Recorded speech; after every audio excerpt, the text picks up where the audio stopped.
नमस्कार and I welcome to all of in global lookout. दोस्तों, आप लोग ने ये न्यूज़ सुनी ही होगी कि 11 जुलाई को हमारे प्रधानमंत्री जी ने उद्घाटन किया है अशोक स्तंभ का, जो कि रखा जाएगा हमारे नए पार्लियामेंट के ऊपर। वह जैसे ही इसकी वीडियो सोशल मीडिया पे या फिर बाकी जगह पे सामने आती है, जो अपोजिशन पार्टी है वो गवर्नमेंट को और रूलिंग पार्टी को क्रिटिसाइज करना शुरू कर देती है, काफ़ी सवाल उठाती है इस पे। इस कल्चर से लेके इस पूरे इवेंट तक हर चीज़ पे सवाल उठाए जाते हैं। तो क्या है पूरा मुद्दा, पूरी कंट्रोवर्सी, क्या सवाल उठा रही है अपोजिशन और क्यों इसको क्रिटिसाइज कर रही है, ये पूरा हम लोग इस वीडियो में समझने की कोशिश करेंगे। आपको बस बने रहना है एंड तक इस वीडियो में, और अगर आपको लगे इस वीडियो ने आपके टाइम में कुछ वैल्यू ऐड किया है तो इस वीडियो को लाइक करना है, अपने दोस्तों के साथ शेयर करना है, चैनल को सब्सक्राइब करना है, उसमें कमेंट में फीडबैक देना है। दोस्तों, 11 जुलाई को हमारे पीएम इस स्टैच्यू को अनवील करते हैं और ये वीडियो सबके सामने आती है। इस तरह की फोटोज भी काफ़ी फैलने लगती है सोशल मीडिया में। और इस टाइम पे इनके साथ होते हैं लोकसभा के स्पीकर ओम बिरला जी, और साथ ही साथ मिनिस्टर ऑफ हाउसिंग और अर्बन अफेयर्स हरदीप पुरी जी। इसके बाद अपोजिशन काफ़ी सवाल उठाती है। सबसे पहले तो जो जयराम रमेश जी हैं वो कहते हैं कि ऐसे कम्प्लीटली चेंज कर देना नेशनल एम्बलम के कैरेक्टर को, उसके शेप को, उसके साइज को, ये एक तरह से इंसल्ट है देश की और नेशनल एम्बलम की। दरअसल हुआ क्या है कि जो अशोक स्तंभ जो हमारा नेशनल एम्बलम है, इसमें जो शेरों को आप देखेंगे तो थोड़ा ये काम और शालीन टाइप के दिखते हैं, लेकिन ये जो नया स्कल्पचर बनाया गया है पार्लियामेंट बिल्डिंग के लिए, इसमें शेरों को थोड़ा एग्रेसिव और थोड़ा मस्कुलर दिखाया गया है। तो ये इसके लिए अपोजिशन कहती है कि ये अपने आप से बीजेपी और रूलिंग पार्टी ने इसको चेंज किया है, जो कि गलत है, एक तरह से अपमान है। वहीं आप पार्टी के संजय सिंह कहते हैं कि जो नेशनल एम्बलम के साथ छेड़छाड़ करे, उसको चेंज करने की कोशिश करे, वो देशभक्त है या देशद्रोही। तो ऐसे एक्सट्रीम टाइप के स्टेटमेंट भी दे देते हैं। और भी पार्टी जैसे कि टीएमसी और बाकी जो पार्टीज थी, इसके भी लीडर भी काफ़ी क्रिटिसाइज करते हैं गवर्नमेंट को इसके शेप और साइज के साथ टेम्पर करने के लिए। साथ ही साथ एक सवाल और उठाया जाता है कि ये जो ओरिजिनल अशोक स्तंभ है, इसके पीछे लिखा हुआ है सत्यमेव जयते, और ये जो स्कल्पचर बनाया गया है इससे ये चीज़ मिसिंग है।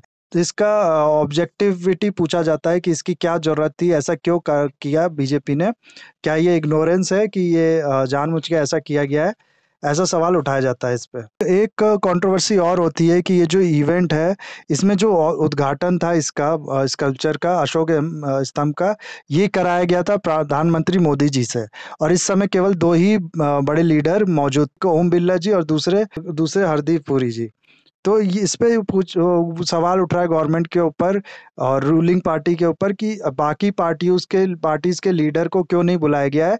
ये पूरा कोऑपरेटिव होना चाहिए, तो इसमें बाकी पार्टीज़ के लीडर्स थे, मिसिंग क्यों हैं? उनको इन्विटेशन क्यों नहीं भेजा गया है? साथ ही साथ ये भी कहा जा रहा है कि ये जो पूरा उद्घाटन है, ये कराया जाना चाहिए था प्रेसिडेंट से, और एटलीस्ट प्रेसिडेंट और साथ ही साथ इन सुप्रीम कोर्ट के सीजीआई का प्रेजेंस भी होना चाहिए इसमें। वो क्यों मिसिंग है इस चीज़ से? तो ये कुछ सवाल है जो अपोजिशन पार्टी उठा रही है। और ये भी कहा जा रहा है कि ये जो पूरा इवेंट है, मोदी जी ने खुद के लिए कराया है, ये अपना इवेंट बना दिया है मोदी जी ने। तो इसमें जो रूलिंग पार्टी है, इसकी तरफ से भी रिप्लाई आता है। रूलिंग पार्टी के जो हरदीप पुरी जी है, वो कहते हैं कि जो ओरिजिनल अशोक स्तंभ है वो है सिर्फ 7 फीट का, ये वाला अशोक स्तंभ है ये है 21 फीट का।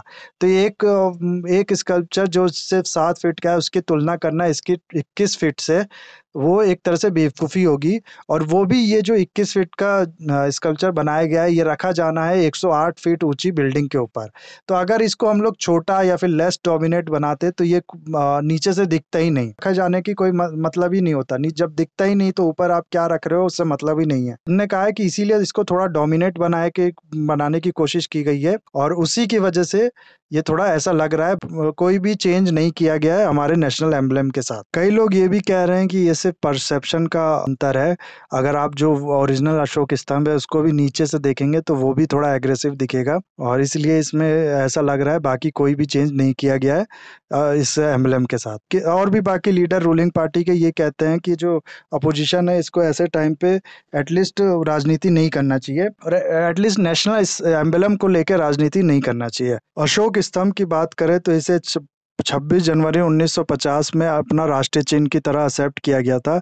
दरअसल मौर्य एम्पायर जो कि 321 बीसी में स्टैब्लिश किया गया था और 185 बीसी तक ये चलता है। इसके जो सबसे पहले राजा होते हैं, यानी कि जो इसके फाउंडिंग फादर होते हैं, वो होते हैं चंद्रगुप्त मौर्य। चंद्रगुप्त मौर्य के बेटे थे बिंदुसार और बिंदुसार के बेटे थे अशोक, जिसको हम और पूरी दुनिया कहती है अशोका द ग्रेट। अशोका का एम्पायर इंडिया से फैला होता है पूरे वेस्ट एशिया तक, और इन्हीं ने इस स्तंभ का निर्माण कराया था। ये एक पिलर पे खड़ा रहता था, एक पिलर बनाया गया था, उस पिलर के ऊपर ये कैपिटल रखा गया था, जिसको हम लोग अशोक स्तंभ कहते हैं। इसको ढूंढने की कहानी भी बहुत रोचक है। दरअसल हुआ क्या था कि ये पुरानी चाइनीज ट्रेवलर्स जो थे, जो इंडिया आए थे, उनकी किताबों में ये मेंशन था, लेकिन 20वीं सदी में ये कहीं पर भी देखने को नहीं मिलता था, इसका कोई भी ट्रेस नहीं था। F.O. ओर्टल जो एक जर्मनी के सिविल इंजीनियर थे, इनके पास आर्कियोलॉजी में कोई भी एविडेंस नहीं था, लेकिन ये काफ़ी इंटरेस्ट था इनका आर्कियोलॉजी में। ये उस समय की गवर्नमेंट से परमिशन लेके सारनाथ के पास एक जगह जो इनको परफेक्ट लगता है, वहाँ पर अपनी खुदाई करना शुरू करते हैं, ऐसे ही आर्कियोलॉजिकल एविडेंस फाइंड आउट करने के लिए। सबसे पहले उनको गुप्ता टाइम के कुछ मंदिरों के रिमेन्स मिलते हैं, उसके नीचे इनको इस स्तंभ का जो पिलर वाला पार्ट है, यानी निचला हिस्सा, वो मिलता है। उसके बाद फाइनली जाके ये स्तंभ मिलता है, और देखने से उस समय ऐसा लगता था कि इस स्तंभ को जानबूझ के किसी ने तोड़ने की कोशिश की गई है, जानबूझ के डिस्ट्रॉय करने की कोशिश की गई थी। ये खोज उस समय की इतनी बड़ी खोज होती है कि तुरंत जो गवर्नमेंट होती है उसी जगह पे एक म्यूजियम बनाने का आदेश दे देती है, और ये जो स्तंभ है ये आज भी उसी म्यूजियम में रखा गया है। और ये जो म्यूजियम है, ये फर्स्ट म्यूजियम होता है इंडिया का जो कि ऑन साइट बनाया गया है। एक और इम्पॉर्टेंट चीज आपको अशोक स्तंभ से रिलेटेड बता दूं कि अगर आप इसका इस्तेमाल करते हैं किसी चीज में, तो आपको 2 साल की जेल या फिर 5,000 रुपए तक का जुर्माना हो सकता है। दरअसल क्या है कि अशोक स्तंभ का इस्तेमाल करना केवल कॉन्स्टिट्यूशनल ऑफिस में बैठे कुछ लोग को ही अलाउ है, और वो भी रिटायरमेंट के बाद इस स्तंभ का, इस नेशनल एम्बलम का यूज नहीं कर सकते हैं। तो जब तक वो रिटायर नहीं हो जाते, जब तक वो ऑफिस में है, तभी उनको इस स्तंभ का इस्तेमाल करने की परमिशन है। उसके बाद अगर वो करते हैं तो उनको हो सकती है 2 साल की जेल या फिर 5,000 रुपए तक की जुर्माना। तो ये था गाइस पूरा वीडियो अशोक स्तंभ के बारे में। इस स्तंभ को रखा जाना है नई पार्लियामेंट बिल्डिंग के ऊपर।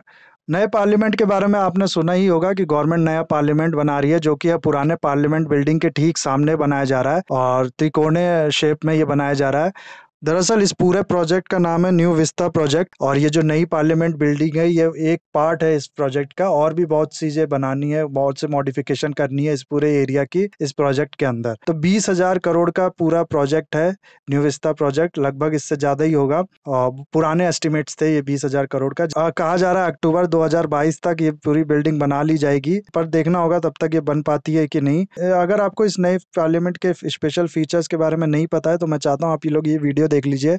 इस वीडियो में आपको सब बताया गया है, और ये इस वीडियो के बाद आपको पूरा क्लियर हो जाएगा। भारत दुनिया का सबसे बड़ा लोकतंत्र,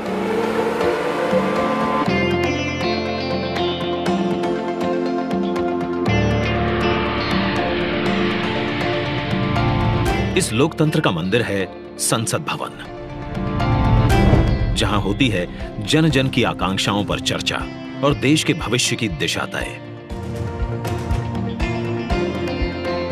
मौजूदा संसद भवन को बनाया गया था 100 साल पहले। इन 100 सालों में आवश्यकताओं के अनुरूप इसे कई बार रिपेयर और रेनोवेट किया जा चुका है, पर अब पुरानी संरचना में सीटिंग क्षमता बढ़ाना मुमकिन नहीं, और ना ही मुमकिन है इंफ्रास्ट्रक्चर और टेक्नोलॉजी में सुधार कर उसे अपग्रेड करना। इसीलिए आज नया संसद भवन एक विकल्प नहीं, बल्कि 21वीं सदी के नए और आत्मनिर्भर भारत के लिए जरूरत बन गया है।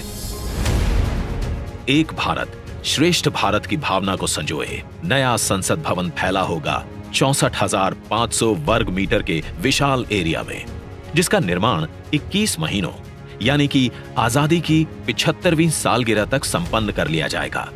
और इसे खास बनाएगा हमारी सांस्कृतिक विविधताओं से प्रेरित इसका त्रिभुजाकार डिजाइन, जिसे बेहतर स्पेस मैनेजमेंट के लिए भूकंपरोधी सिस्टम के मुताबिक Z और Z+ लेवल की सुरक्षा सुनिश्चित करने, इको फ्रेंडली ग्रीन कंस्ट्रक्शन से बिजली खपत को 30% तक कम करने और अगले 150 से ज्यादा सालों की जरूरतों पर खरा उतरने के लिए बनाया जाएगा। नए संसद भवन की कुल सीटिंग क्षमता पहले के मुकाबले 150% से भी अधिक होगी। मतलब अब लोकसभा कक्ष में 888, राज्यसभा कक्ष में 384, जबकि संयुक्त संसद अधिवेशन में 1272 सांसदों की सीटिंग क्षमता होगी।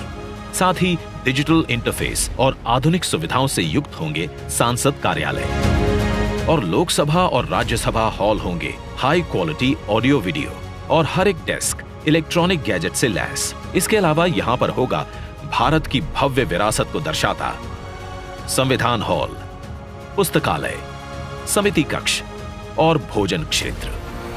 मतलब कि नया संसद भवन होगा 130 करोड़ देशवासियों की आशाओं को नई बुलंदियां देने वाला, हमारे देश के मजबूत लोकतंत्र को नए आयाम देने वाला, क्षेत्रीय कला, कौशल और कारीगरी की अद्भुत झलकियों को अपने कण कण में समाने वाला और विशाल स्पेस और चेंबर्स से कहीं बढ़कर हमारे देश के विराट लोकतांत्रिक लक्ष्यों को साकार करने वाला।